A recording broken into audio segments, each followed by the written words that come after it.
สบายดีสวัสดีพ่อแม่พี่น้องFCเบิร์ดสุขุสู่คนเด้อพบพ่อกันกับบรรยากาศตอนเช้าๆเนาะพี่น้องหลังจากที่เมื่อวานนี่ก็บุญบ้านมื้อนี้ก็เป็นมื้อตักบาตรหยาดน้ำพี่น้องเอ้ยเอาก็มาตักบาตรหยาดน้ำก็เป็นการจบพิธีงานบุญเนาะพี่น้องมื้อนี้นั่งอยู่ตาราง นั่งอยู่ตารางพี่น้องเอ้ยบ่ได้ขึ้นไปทางศาลาแต่ขึ้นไปก็คือสิบ่แดดดอกมะพอมีเต้นบ้าง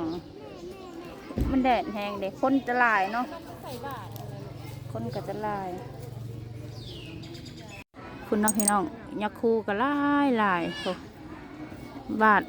เพื่อจะมาหอด20 บาทเพื่อจะ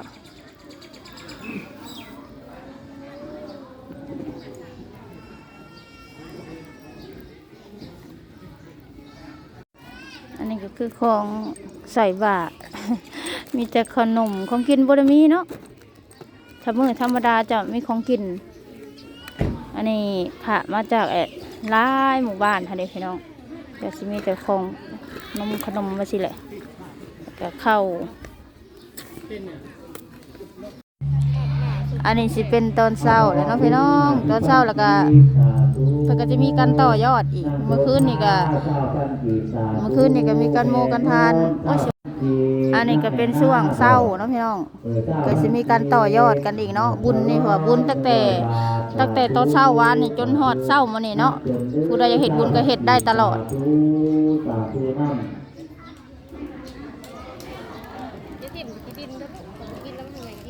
อันนี้คนก็สีลายเป็นพิเศษเดี๋ยวเขาสิขึ้นไปมูต่อยอดหอกองนะเพิ่นเนาะพี่น้องจำนวนเงินกัน100,000 กีบนี่แหละเงินที่ไผๆหลายคนให้เฮามาเฮาก็บ่ได้เอาไปใส่ดอกพี่น้องเอ้ยไว้เฮ็ดบุญเฮ็ดทานไปสิแหละนี่หน่อยก็เฮ็ดซ้ำหน่อยมีลายก็เฮ็ดซ้ำลายแล้วแต่ตามกำลังศรัทธาเฮาก็เฮ็ดไปเลยๆเฮ็ดไปเลยๆเฮาเฮ็ดน้อยถ้าเฮ็ดบ่หยุดหั่นน่ะหมายความว่าซั่นน่ะก็สะสมผลบุญไปเนาะผู้ให้ผู้รับกันผู้เพิ่นให้เฮาไปทำบุญเพิ่นก็ได้บุญนำเนาะพี่น้องเดี๋ยวค่อยจะพาขึ้นไปข้างบนนั่งเผาในเด้อบ่ได้ขึ้นได้นี่สิเอาไว้ได้นี่นะคุณไปมูน้ำผลก่อนสาธุปาถนาหรือปาถนาในใจเจ้าปาถนาเขาเลื่อนต้านบางตองปาถนาเลื่อนมาท่องสร้างเกินกองเดือดกำไตไหลพอทางโอ้เด้อในออกวันหน้าคนกสิลายต้นกสิลายอยู่มื้อนี้เนาะพี่น้องพาเข้ากสิลายไปถึงกองบุญนี่6 กองให้ประเทศตกจะน้ำให้ไหลไปน้ำเด้ออันนี้ปีใหม่ครับในบุญมา20,000 กีบสาธุคน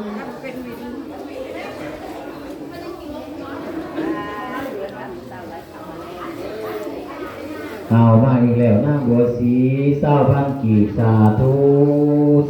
เจ้าเป็นสาวนวลนามีศรัทธามาท่านถอดเจ้านักปอดอาศัยสมังอ่อยโนกาสด้วยสาธุพอออกแก้วนั่งในบ้านใหญ่ขึ้น100,000 กีบสาธุกองบุญเนาะพี่น้องเพิ่นจะมีการผูกเข้าผูกแขนว่าจะน่าสิพาไปหลอกเบิ่งก่อนสิยังเรียบร้อยเนาะด้วยปลาเล่าแหละ100,000 กีบสาธุอันนี้สิเป็นทางใต้เนาะพี่น้องทางใต้นี่เพิ่นก็จะเฮ็ดภาพวันอยู่เนาะ2,000 กีบสาธุอันนี้คือกองบุญบ้านเฮาเอิ้นนะแต่บ่ฮู้ฝั่งไทยเพิ่นเอิ้นคือกันว่านี่พี่น้องเป็นกองมัน9,000 กีบสาธุเนาะนางอันเนาะ10,000 กีบ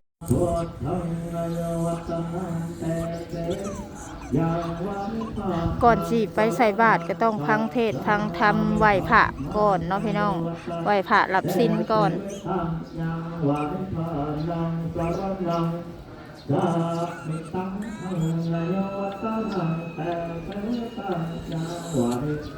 นังสารนังสา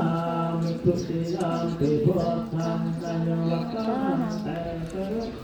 ยังวันพานังสารนังสามิทุติยามปิธัมมังนัยวัตตังแต่ ตอนนี้ก็สิได้เวลาใส่บาตรแล้วพี่น้องเนาะเดี๋ยวเราจะไปเก็บภาพบรรยากาศตอนใส่บาตรให้เบิ่งเด้อทุกคน นอนสิหาทุ่มก็คือว่าอยากนอนตอนนี้นะผู้สาวมาจากเมืองไทยนี่หลายเด้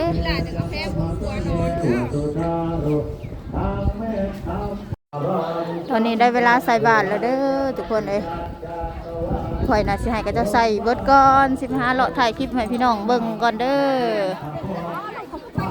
ใส่บาตรเรียบร้อยยังเรียบร้อยก็คือว่าจบพิธีงานบุญบ้านเฮา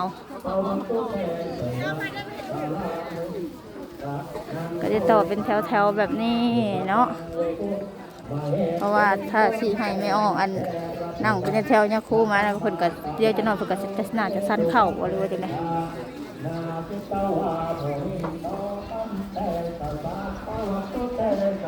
บาทฮู้จักบาทนาสุตตาตามพงมังวิโตสุตินิสิปกาปิธานังกานากันนาเวทนาตาวามุนิโตตันเต2 4 6 8 10 12อุ้ย20ปลายบาทบ่ได้พี่น้องเอ้ยอายุวัจโนติมาเตเนตระมาตันติตวานาเนกาวิอันสิย้อนแสงเนี่ยเด้อทุกคน2 4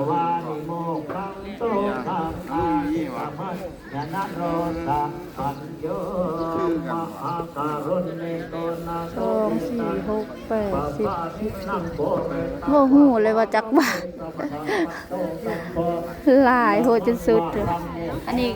คือการตักบาตรข้าวเหนียวบ้านเฮาเนาะพี่น้องเนาะ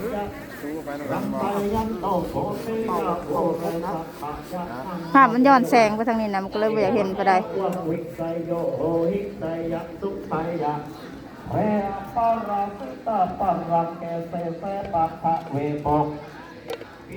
เกสัพพะพุทธานังนะคัปปัตโตปะโมทัตเตสุนะสุมังคารังโสปะทังโสเตตังโสกะโนโสบะจาโสยิตังคัมมาจาเรสุปะทังกินังไกยะวาจาคัมมังปะทังทีนังปะทังเตนังมะบางคนมังปะทิเตปะทังทีนาปะทังทิตาเรตะวานาราพันตาชาป่ายบุได้ย้อนเสียงตุสัพพะเทวตังสาพะพุทธานุเวนนาสัทธาสุทธิภวันตุเตภวันตุธรรมังคารังรักขันตุสัพพะแน่ท่านการพุทธสงฆ์เนาะท่านครูบาอาจารย์เนาะทั้ง2 องค์เนาะนี่ท่านพระเจ้าเป็นผู้ข้าเนาะขออนุโมทนาบุญกันเด้อเนาะท่านขอถามขออนุโมทนาบุญกุศลนั้นเนาะนำไปคันก็ใส่แล้วละถุงเสียเนี่ยเป็นเอาไปใส่ใส่ก่อนลองบังสุคนแล้วเนาะขออนุโมทนาบุญกุศลทั้งหลายเนาะทำผิดนั่นเนาะคนใจง่ายเนาะอะไรเนาะให้ขอบคุณอาจารย์เนาะสมบัติทำร้ายหรอกเนาะที่เป็นการลงมือเป็นลงนามเนาะขอให้ท่านแรกเนาะเป็นดวงวิญญาณนี่บ้านเขาจะมีใส่ขนมใส่เงินเนาะเงินกับขนมนี่จะใส่ในกระสอบนี่พี่น้องส่วนบ้านอาจจะใส่แต่ข้าวเหนียวเนาะแค่สีจบแล้วส่งมาตัดมาบังให้ครอบครัวของพี่น้องลูกหลานทุกคนนะชาวบ้านของหน่วยงานทุกคนเนาะมันย้อนแสงเนาะมันหลุดไปจากงามไปได้อะไรบ้าง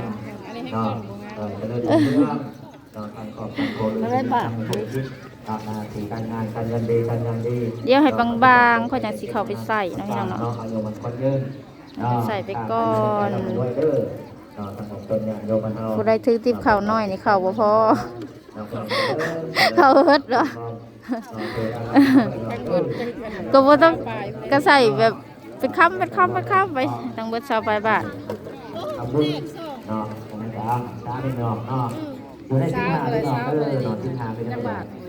จากสาวเท่าไหร่ฮู้แต่ว่าสาวฝ่าย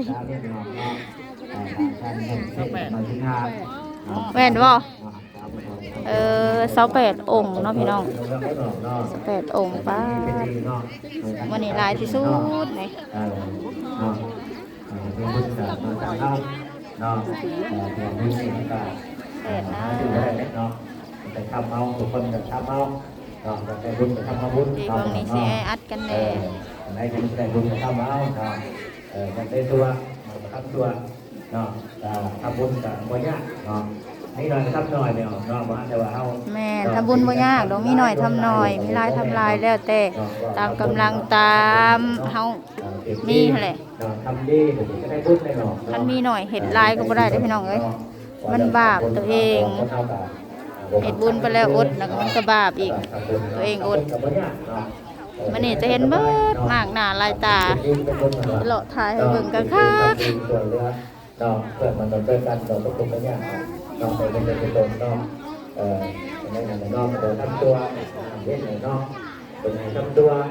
เอาเป็นคน นี่อันผู้บ่ทันได้ใส่ก็มีเนาะผู้ใส่แล้วบ่ทันได้ใส่ เป็นสิ่งมาพ่อมาพ่อโตต้องรุ่นไหมเนาะการตะบ้าบ้าก่อนว่าได้ตัวบ้าเนาะแต่เองตนเป็นยอดบุญต้นมาตัวนี้เนาะหลายปีเนาะเป็นว่ายังเงินกันเนาะ ยาวเหยียด เนาะตาบ้านเนาะ บางคนก็ถือเงินมาหน่อยก็ใส่น้อยเนาะพี่น้องเนาะเป็นข้าวเป็นหยังคือการเฮ็ดบุญเฮ็ดศีลน่ะนะบ่จำกัดตามกำลังเฮา นำผ้าออกส่วนงานยอมต่างเนาะปลาลามก่อนนำแต่ห้อยแกงก็เป็นมาเนาะดีใจเห็นเนาะคนที่ก็ของไม่ก็กลัวเนาะก็แทงวันบ่ละลายเนาะมันต่างกันนะวันปลาลามกันเนาะอันนี้เป็นเรื่องที่บ้านเนาะที่บ้านเมืองเป็นบ้านก็ได้ไม่ออกเนาะคนมาแข่งตั้งใจตั้งใจมากกันมาเห็นวัดโอ้ยวัดเนาะวัดจบวัดงามเนาะที่ละวัดโอ้บ้านนั้นปฏิบัติสมาธิกันแล้วหรอเนาะวัดบาลามันหุ่งเรื่องเนาะอันนี้เป็นเครื่องย่อมบ้านเมืองเนาะอันนี้นานิตาเนาะแข่งตั้งใจตั้งใจมาเห็นโอ้เนาะมาเห็นวัดบ้านเมืองได้ไม่ใช่มาลุ่ม ลุงแต่ไม่ใช่ว่าลุงว่าซั่น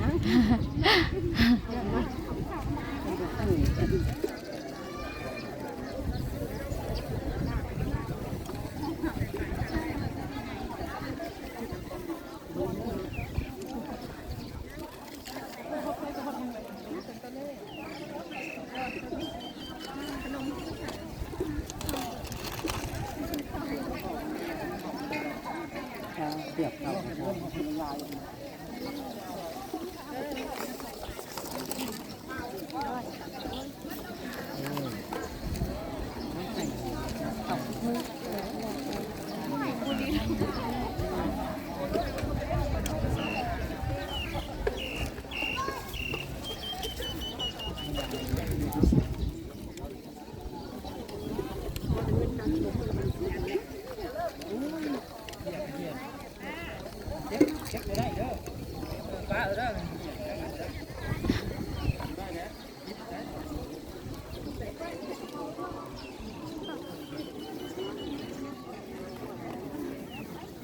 เข้าแล้วป้าย่างบ่ ต่อแกงนู้นเรายังไม่รู้ว่ามันตรงรับแต่พ่อมันตรงแล้วมันกู้แล้วอะไรแต่พ่อมันของไปตาเอาทางบ้านเขาจะขอเขาจะขอแบบเป็นทางโดยเดียวพอออกดูในบ้านที่นี่จัดแจกแบ่งปันให้พูดนะเอาเป็นทางคนนี้ก็ดูไม่ตรงเลยมาได้มันจำเป็นเอาไปใส่ทางอื่นจะลงจมนะก็ไปใส่กระดับไปแล้วเลยมันตัวมันต่อยมันทานะไม่รู้ว่าอะไรกันตัวนี้จะไปใส่เอาไปชูกินก่อนใส่บาตรมาแล้วพี่น้องตอนนี้เขาก็ใส่บาตรเป็นที่เรียบร้อยแล้วเด้อทุกคนฮ้อน คนถูกคนเนี่ยบาปอะไรทางขอบคุณทางหากินบนตาบนลูกทุกคนไม่ใช่เราบาปแต่ตัวที่วุ่นวายทำมากินกับการให้ลูกกัน